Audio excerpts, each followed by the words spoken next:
Hey guys, it's your favorite Donabout here, and welcome to the first ever Hazbin Hotel What If on this channel. Maybe the last, unless you guys have another idea that I could definitely take some interest in. But let's talk about it. What if Deathwing from World of Warcraft was in Hazbin Hotel? Part 1. So our story begins just after the episode Welcome to Heaven. And this is where, in this timeline, Charlie is actually able to make a much more solid argument against them actually killing these demons, stating that if these sinners have a chance to redeem themselves, then maybe, just maybe, they could even grow their army far more than what they did in previous years. So, it's Charlie kind of like gaslighting Adam here.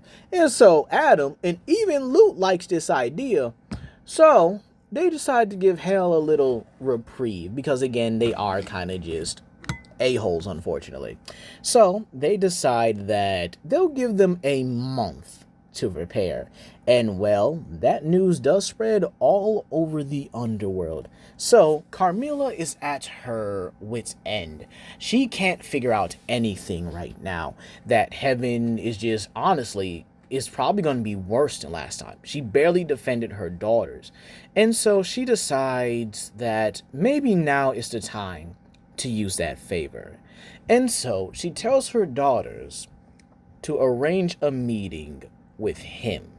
And so, as her daughters pretty much make sure that no one's in the room and no one disturbs their mother, Carmela then contacts someone across dimensions, that being Illidan Stormage. However, what is Illidan in the middle of? Well, he's in the middle of the final battle for Azeroth against Deathwing's armies.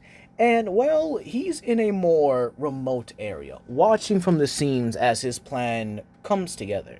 Soon as Deathwing is gone, he'll take the Demon's Eye for himself. And then he can rule or do whatever he needs to get rid of Sargus. And this is where he feels a soul string, if you will. And this is where he simply opens his palm and the illusion of Carmela comes before him. And he says, "Ah, Carmela, it has been too long. Have you come to use that one and only favor?" To which she says, yes, she requires his services. To which Illidan says, "Really? Me? Of what? Are the exorcists coming again?" To which Carmela simply nods and gives him a look. She needs help. They're not prepared for one. Even if they have a month's of preparation, this also means heaven could utilize anything at their disposal as well. So, this is where Illidan says, "Well, unfortunately, I will not be of service. I have plans, you see. Plans to make myself far more powerful than I've ever been before." To which Carmela says, "You owe her to make sure that this debt is paid. Or she could make sure that he suffers greatly." To which Illidan does laugh at this, still kinda confident in where he is. However, this is where he simply states, or simply gives Carmela an alternative. "What if I could promise you the most powerful being currently in our realm, his soul being sent to your dimension permanently?" And this is where Carmela says she's listening. And so he simply turns the illusion around, and there she witnesses the Black Rage himself, the epiphany of death and destruction, Deathwing, Neltharion the Earth Wanderer, currently putting a beat down on the rest of his siblings, the Aspect Dragons. And Carmela is looking like, dang. Yeah, we'll take him. Oh, yes, that is a 100% a deal. Your debt will be paid if you can get his soul here. And this is where she's actually admiring the carnage and destruction that he has. His army has already fallen, but the way he carries himself, the way he destroys everything without batting an eyelash, She needs that power. The underworld itself needs that power. And right now, they are really, really desperate for anything. So, this is where Deathwing's death occurs. However, when Alexstrasza wishes him peace, Illidan is off to the side, conducting a spell that sends Deathwing's soul into the Hazbin Hotel universe. And then an hour later, he wakes up chained and bound in his human form. Yes, Deathwing does have a human form, but we're going to make it just, I guess you could say, a bit more younger, if you will. Because again, it's just, I don't know. The epiphany of like Deathwing, especially like in his prime, that dude was a chick magnet. Like, plus, he's a magical dragon. You can make yourself look however you want. Like, I wouldn't want to look like no old man if I had magic, right? Would any of y'all want to look old if y'all had magic? Come on now. So, Deathwing is simply chained in front of the 7 Hell Lords themselves. Morningstar, Satine, Beelzebub, Asmodeus, Gammon, and Leviathan. Did I miss one? I think I might have missed one here. But with that being said, this is where Morningstar simply looks at him like, this the guy? So this is the one that Carmela son. And this is where Satine simply states that he doesn't look like much. Looks more like those wretched mortals from our world. What could possibly make him any special? And this is where Deathwing is simply struggling against these magical chains and demands to be let free. And this is where B simply states, well, he's definitely hot-headed if he thinks he can just demand them to, well, release him. But unfortunately, they have a proposition for him. To which, this is where Deathwing raises an eyebrow and looks at them stating that whatever proposition they have, he's not taking it. He doesn't make deals with anyone. He gives them out. And this is where the chains tightened around him, and then one forms around his throat, pinning him further towards the ground. And this angers him. He feels powerless. Even as he tries to push up, it's giving him nothing. And this is where they simply state that if you are able to help them with something, they will grant you freedom. But unfortunately, you are dead and you are in this dimension. So freedom will come with its own, I guess you could say, its own merits, if you will. And this is where Deathwing's rage begins to boil over as his power begins to finally seep through. His power is finally caught up to him, and he begins to push himself up off of the ground. And then from his hands to his knees, from his knees to his feet. And it's straining him a great deal. Meanwhile, Carmela is just simply watching, enjoying every bit of this moment. His power, his stubbornness, and his ruthless edge. He demands to be let free, but again, the strain of these chains and the fact that his power is still kind of catching up to him, does mean that eventually his body is going to have to suffer something, or it's going to have, something's going to have to give. It's going to be the chains, or it's going to be him. And this is where Morningstar simply tightens the chains, stating that he can be let free if he honors the deal. To which, this is where he looks at them and simply states, what is the deal? You defend our home, my realm, my daughter, my people, if you will. And in return, your power will be granted back to you fully. And you will be set free from this dimension. Or if you so happen to enjoy it here, you will be granted a high-ranking position. Maybe an enforcer, if you will. And maybe, just maybe, you will have a new life down here. Do we have a deal? Deathwing isn't really up for the prospect of a new life down here, but this is where he simply states it's a deal. And this is because he wants his full power back, knowing in the back of the mind that if he gets his power back, all of it, he could rid this realm and wipe it off the map. And this is where they actually let him free of his chains. However, one remains around his neck. More of a soul chain, if you will. Kind of like how Butch is kind of tied to Alistair. And this is where they reveal basically his handler. And that being Carmela Carmine. And she walks up, elegant as ever, stating her name and everything, and says that she will be coming with him. Now, please, don't make this harder than obviously it has to be. I've made a deal with Illidan to get you, and I intend to keep you. To which, before Deathwing can really say he's not some pet, Carmela just simply moves her fingers in a distinct manner, and then the chain reemerges, and it causes Deathwing a slight pain towards his very soul. And he simply just goes along with her, and well, Carmela's not bad.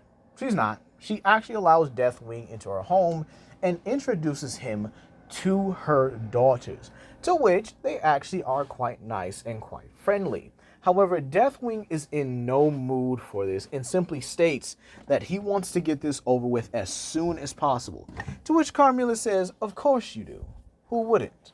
But unfortunately for you right now, we do not have that kind of time.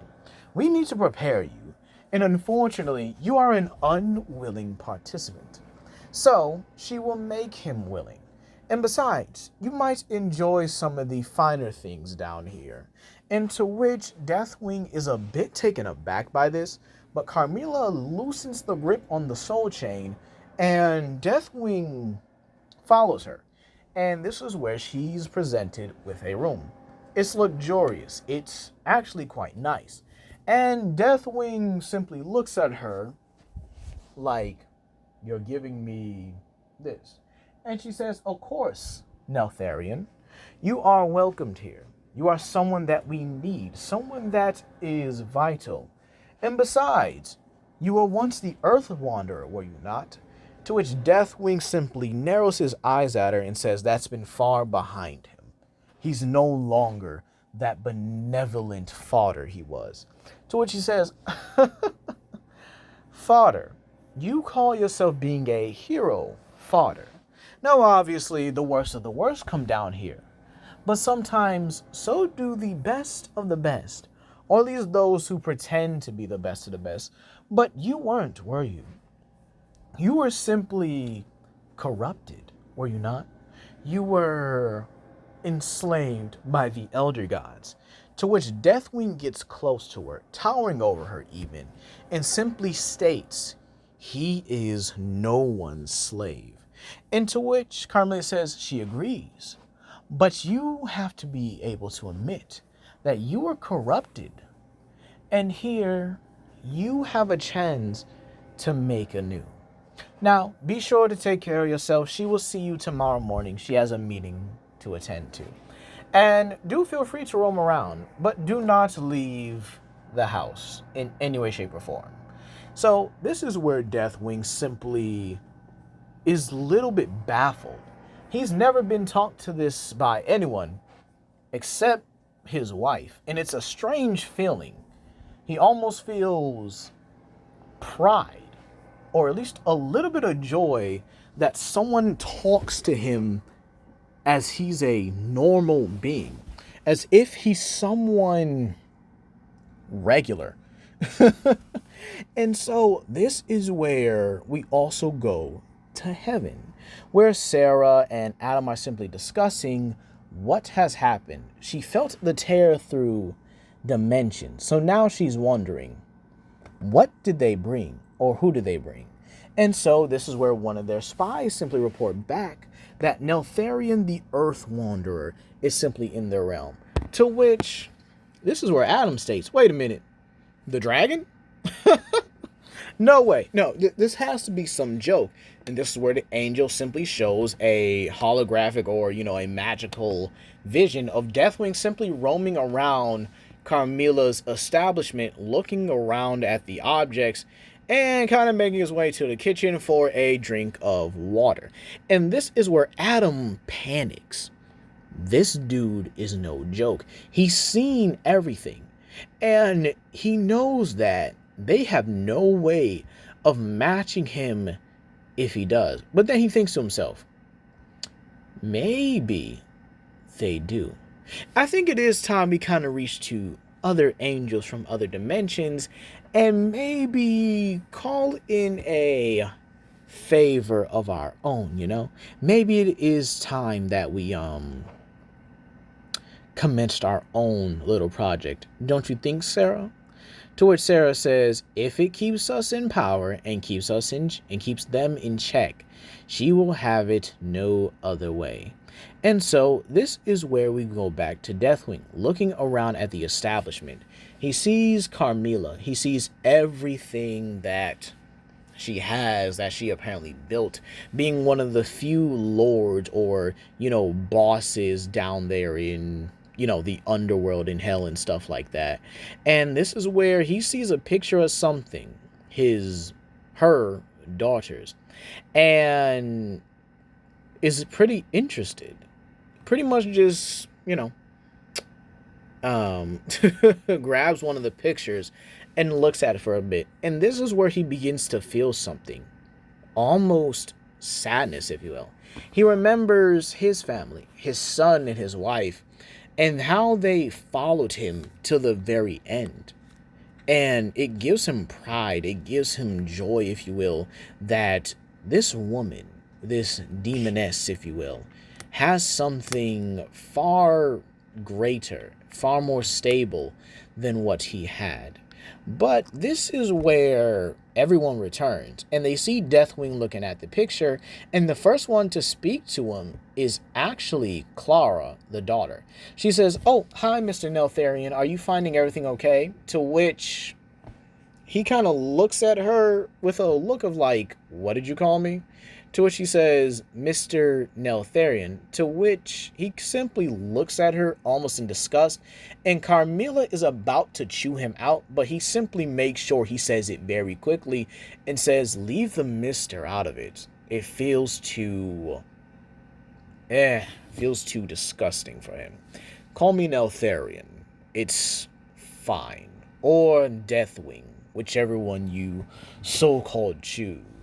To which she says, "Okay, Deathwing or Neltharion, I'm Clara, and this is my sister, Odette." And this is where Odette simply moves her glasses and waves at her and says that it's nice to meet a living legend such as yourself.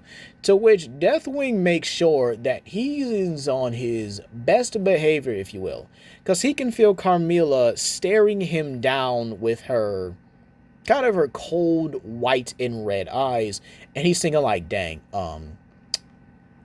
I can't mess this up at all, can I? And so this is where they simply state, if you would like, you could, maybe share some of your stories with us. It would be a great learning experience for someone, like like you, to benefit us with how you became who you are. And this is where Deathwing looks at Carmela. Carmela narrows her eyes and simply has her hand in that position. And to which he rolls his eyes and is like, "Yeah, sure, I could tell you a story or two." So Deathwing does tell him about the events of Garlacron, how he was one of the mightiest dragons alongside his sister Alexstrasza. However, eventually he just became corrupted. Ugh, he hates to say that, but he was. He was corrupted by the Elder Gods, and corrupted in such a way that it changed his very being. To which Clara asks, "Did you ever have a family?" To which he says, "Yes. I had a wife, and she unfortunately died. A few children as well. They also died. The only one that was living is his son, who turned against him. But throughout all the years, he never sought him out. He never attacked him. Because again, despite the darkness that corrupted him, he still loved him with all his heart. And this is where Carmela's hand drops. It, or at least goes back to normal, if you will. And she starts seeing Deathwing as a broken person. And so, throughout the days, Deathwing does bond with the daughters. And believe it or not, he hangs out with them as well, especially after things like meetings. However, one particular day, this is where Carmela says, "Let's go." And he looks at her like, "What do you mean, let's go?"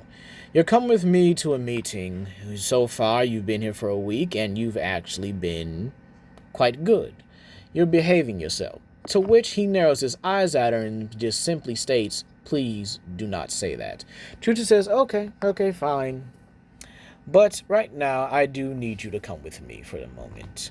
And then you will be with my daughters later, hanging out at one of Hell's amusement parks." To which he says he's not going to an amusement park. Into which she simply looks at her hand and looks to him. Simply makes the chain, but doesn't tug it. And this is where he simply looks at her like, "You gotta be joking me. You're gonna blackmail me to go to a park with your daughters." To which he says, "Yes, they enjoy you. And who would I to deny my daughters the joy of being around a potential father figure?" To which Neltharion rolls his eyes and actually states, "Fine, let's get this over with." And so this is where she takes him to a meeting where they are pretty much discussing the possibility of going to war with the other overlords. And this is where, Velvet kind of speaks up, and this is where he also meets Velvet, Zestiel, Rosie, Vox, Valentino, and I think the other one is called like Zizi, if I remember correctly.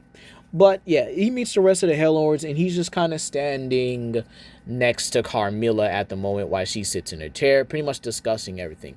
And while some agree with her, this is where Velvet kind of gets a little bit too mouthy for his taste, and he looks at Carmela, he can visibly see getting agitated by it, and this is where he simply states, "Velvet, if you would be so kind as to not speak." And Velvet, obviously getting in her feelings, or at least feeling a little bit challenged, does not back down. And this is where they actually see how quickly Deathwing has become a little bit attached to Carmela because of her demeanor, when he rushes across the table and grabs Velvet by her mouth, stating that wasn't a request. That was a demand. And he simply makes sure to look her dead in the eye, his eyes changing from their normal state to their dragon-like state, showing that a little bit of that true form of himself is coming back. And that's where we're going to leave it off here, you guys. Does he meet Charlie and Vaggie later on? Does he meet the Dragon Twins later on as well and form a bond with them? And what are the angels planning to bring? Who are they going to for help?